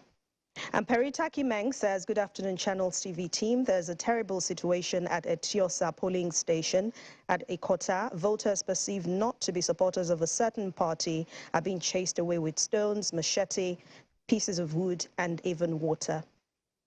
Jonathan Ikiebe says, I write to inform your station about the disruption of voting at Chogotedo Primary School, where there are 8 polling units. He says that in his own polling units, people with surnames from A to E and P to Z could vote, while those from F to O were asked to wait on the ground for machine because the machines could not capture those within that range. And he says that even while the process was going on, they found thugs and disrupting the process. We also got some complaints about INEC officials and the process. This is coming from Preach Love, who says that this is from polling unit 059. INEC officials said they won't upload the polling unit's results, that it will be uploaded from the center. And this next one is coming from Iyanoluwa Bolarinwa, who says that she was told to go back to Anambra. And how does Bolarinwa sound like an Igbo name? He or she was rough-handled, bitten, and sent out. We also saw some celebrities complaining about voter suppression. We had actresses Chioma Pota and Omoni Oboli all witnessing these various incidents in Lagos. And this is coming from Omoni Oboli's page on Twitter. Please, I don't need stress. And that's her picture there with a video attached to it, complaining about the difficulties they had to face, especially at the VGC area. And this is also from Preach Love, who confirmed that, who said that Omoni Oboli is explaining the situation at her polling units in VGC, Lagos State. I believe INEC has already postponed that election and asked people to come out later tomorrow morning to continue voting in that area. Of course, Chioma Pota also complained about an attack on herself, and her car was destroyed in the process. Now, this is another coming on our email platform from Jimaxo. It says that the peaceful voting was cut short in some areas. Some people came in tricycle to push and chase people from polling units forcefully and violently. The police came some few minutes later to calm frayed nerves. This is somebody watching from diaspora, Anthony Oriela. Thanks for sending this in. Says, I am of the opinion that Lagos State should be cancelled and postponed to a later date, considering the indication of low voter turnout as a result of threats. Well, we'll definitely keep tabs on this election and see how things turn out today, tomorrow, and until results are fully in. But thank you very much to all our amazing viewers who have stayed. So send your experiences, your pictures, your videos to our social media platforms. This is how you send it. At Channels TV for Twitter users and Channels Forum for Facebook users. And while you send, don't forget to add the hashtag 2023verdict. You can also send us an email on 2023verdict@channelstv.com. Keep tabs with all that's happening in this election on Facebook, on Twitter, on Instagram, and of course our website, www.channelstv.com. And of course our YouTube channel is also there at www.youtube.com/channelsweb. Thank you so much for sending in those pictures. Please keep them coming. And that's it on the social media segment of the 2023 verdict on Channels Television. Thank you for watching. I'll see you again soon. I'm Anne Mwawod. Still our continued coverage of the 2023 verdict state elections, and we told you before we took this break that Ogun State should have started right now. Whether or not, let's find out from Chris Illems, our correspondent in Ogun State. Chris, what's the latest? How far so far? Looks like things haven't really started. I can see what's behind you. Any moment from now, we're sure that the process would begin, because they actually told us 9 o'clock, and the hall is set. As you can see behind me, you have the rec and his team. They're already, the seats are already prepared, and of course within the hall you have media men, you have election observers, you have some agents. They're all seated waiting for the moment, because the exercise has been done, so the result must come out, and that is exactly what is happening. We are sure that by 10, hopefully, the process would start. So that's what we're waiting for at the moment. Well, now, it's also very interesting. I mean, going by some of the reports that you sent us earlier of how amiable, how calmly the entire process was, but it seemed like there's some other developments that suspended the entire process yesterday, going by the information that came from the INEC rec in Ogun State. Can you give us an update on that? At the earlier part of the day, it was quite peaceful, especially in most parts that I observed or I went to cover in Abeokuta. It was very, very peaceful, but towards the end of the exercise, that's from about 2 o'clock, we started hearing issues of violence. We started hearing about issues of thuggery, of ballot box snatching and others. I think these are things that we must begin to think of how to deal with. INEC on their own actually did a whole lot to improve the process. If you go to the IRF portal right now, you can see that results are being uploaded. For Ogun State, over 96% of results from about 4,880 local government areas, polling units have actually been uploaded. So INEC did a whole lot. But we can't begin to say the same of some of the security agencies that we're supposed to support them. I think they need to begin to do much more to curtail the issue of violence, election thuggery, ballot box snatching. I saw some of the polling units that I actually went to yesterday. There were policemen there, and of course things were happening, transactions were happening. Maybe their roles should be redefined, and of course they should actually be properly prepped for what they should do to stop this violence from happening. It shouldn't just be stay and observe. They should have some form of empowerment to be able to carry out their duty and do that effectively and efficiently. But then we know that in the next few minutes, hopefully, the rec and his team would come in, and of course the results would be announced.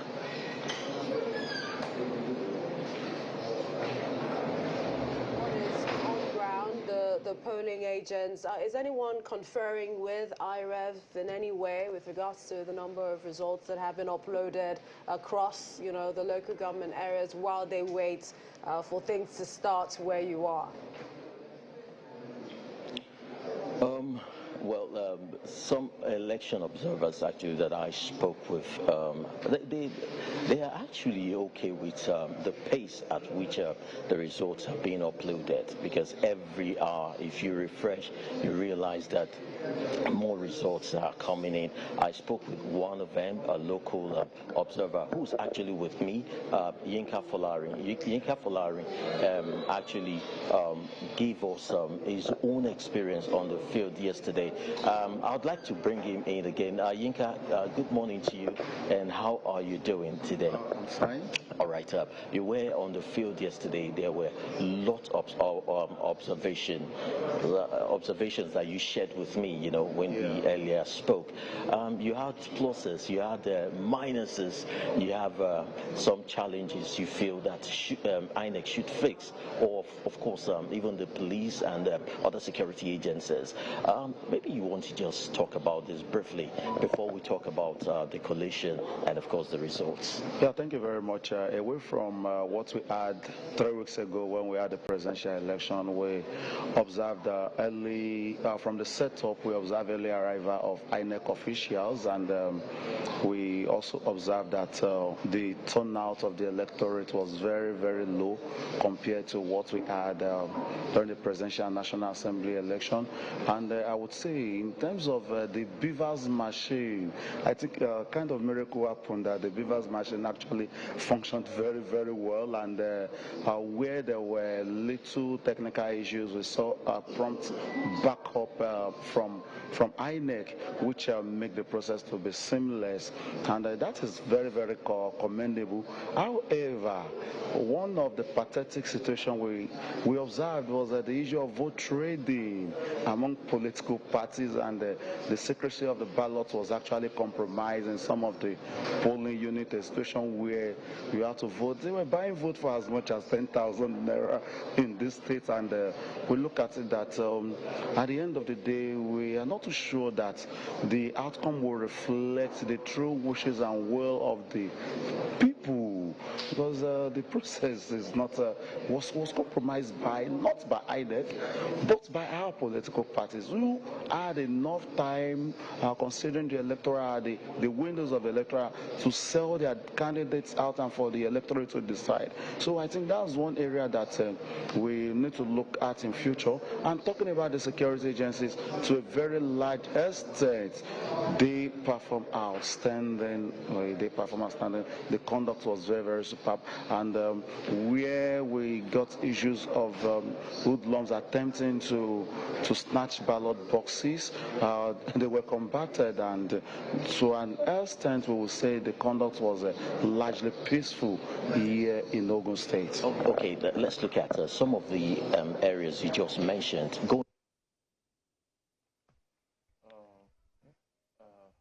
Well, most certainly we'll come back to... We'll definitely come back to... Speaking to an observer there with regards to his impressions, said so many things. Low turnouts, he said the miracle of the beavers, like, you know, things really worked this time around compared to the presidential elections. It's actually quite exciting. He talked about vote buying as well, you know, and he made his own assertion as to what his impression is at the end of the exercise. So lots of remarks, if you ask me. But that's not all we have from Ogun State. I think we're supposed to head to Kaduna. Yes, we're supposed to go to Kaduna shortly, but let's conclude with Chris in Ogun State. All right. Participate in their own process. Bad leaders are best elected by those who refuse to participate in the process. And if we say democracy is government of the people, by the people, and for the people, where the people refuse to participate, then we may not see ourselves to have been practicing democracy as expected. So I would say the turnout was not impressive, and where you will be having less than 25% of supposed voters coming out to elect leaders is not encouraging in our society. So for INEC, I'll say you have improved, but you can still do more, and we're expecting more from them. Thank you very much. Thank you so very much. From the Ogun State Collation Center, it's back to you in the studios.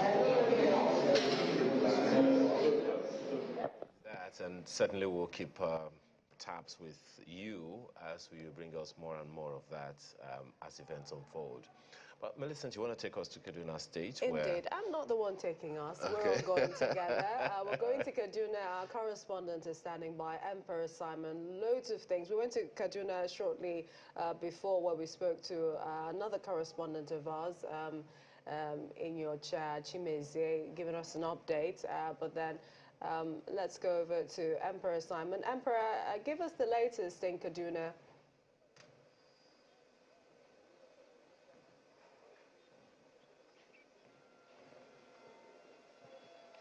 Yeah, thank you very much, Millicent, and good morning. We're here at the INEC State Headquarters in Kaduna, the capital of Kaduna State, where, of course, all expectations are high that collation of results will start any moment. But right now, nothing is happening. INEC has said that collation will start by 10 a.m. owing to the fact that results from the local government INEC offices are yet to arrive. But while we are here, we've seen a couple of INEC officials you know, from the local government areas, electoral officers and polling, collation officers coming in one after the other with results in their hands. And that shows that there is a bit of progress in terms of the collation process. Of course, we know that some wards are still collating results, as reported by my colleague Chimeze earlier on, that some local governments some wards in Kaduna South, for instance, are still collating results. Kaduna has 255 polling, wards, and then 8,012 polling units. So results from these 8,012 polling units are expected to go to the 255 wards and then to the 23 local government areas. So that's what we expect to happen. We're still here at the collation center and waiting, Millicent. Emperor, when you look at, what, Nigerians now know, that is IREV, and we've been speaking about that. IREV is updated, and so far we can see that even for Kaduna and IREV at the moment, it says the number of results uploaded are about 83%. So in terms of the number of persons you're seeing coming in, for that, to that collation center, what's the number, and then how much more do Nigerians, especially those who are interested in the results coming in from Kaduna, how much longer do they have to wait?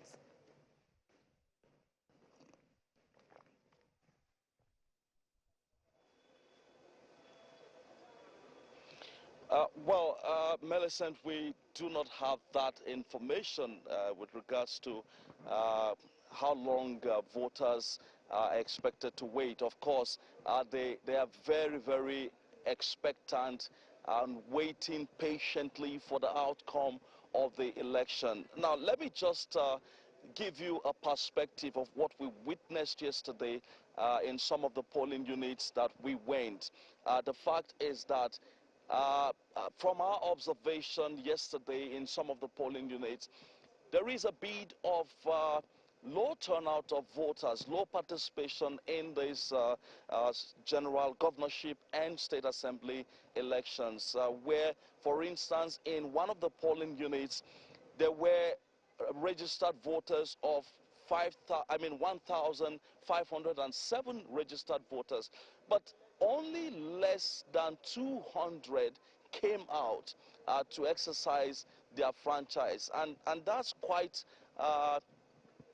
perhaps discouraging in a state where you have more than 4.3 million registered voters, but the turnout of voters yesterday was something quite disappointing in some polling units. So we do not yet have information as to when INEC will begin collation. They have said 10 a.m. today, and if you check your time right now, it's just a few minutes away from 10. But the collation center, maybe we will just try to just move a bit slowly towards the collation center. Some minutes ago, the collation center was still locked. It was shut down because of inactivity. But right now, they've just opened it, but nothing is happening inside. That's the collation center behind me, with security personnel manning it and ensuring that, to ensure that there is no breach in law and order. So nothing has happened inside there. We haven't even seen INEC officials yet, their presence, not to talk of monitoring monitoring groups or observer groups coming to monitor the process. As far as we're concerned, right now, only Channels Television is Channels Television is the media that is currently at the collation center. No media organization has arrived yet. Millicent. Just a few questions. Just a few questions for you. I know that you just mentioned low voter turnout, and if you do the analytics in terms of the economics and the costs, it's quite expensive to organize elections, and when people don't turn out, it's a lot of loss for our national commonwealth at the end of the day, because ballot papers would have been printed for all of these elections, and literally they've gone to waste. So I wanted to find out from you, were you able to ask any of the people in the state, maybe the voters and those who didn't vote, what could be the reason for this low turnout? Is it that they are more interested in who becomes the president than who becomes the governor of the state and who runs the affairs of the state assembly? That's on one hand, because we've seen also the fact that it's quite troubling when there's low voter turnout, because it just limits the number of people that gives their mandate to whoever emerges as governor of that state.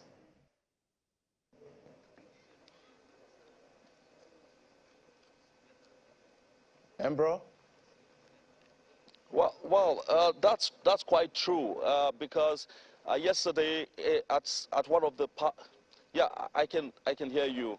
So I said that's quite true, because yesterday we were at a polling unit and we saw that at the end of the voting process, or at the end of voting, the polling unit officer had to strike off some ballot papers. Of course, that's what they're expected to do after voting has ended. Ballot papers that were not used are expected to be crossed to show that they were not used. And so we saw in some cases hundreds of those papers being, struck out or being cancelled in a way.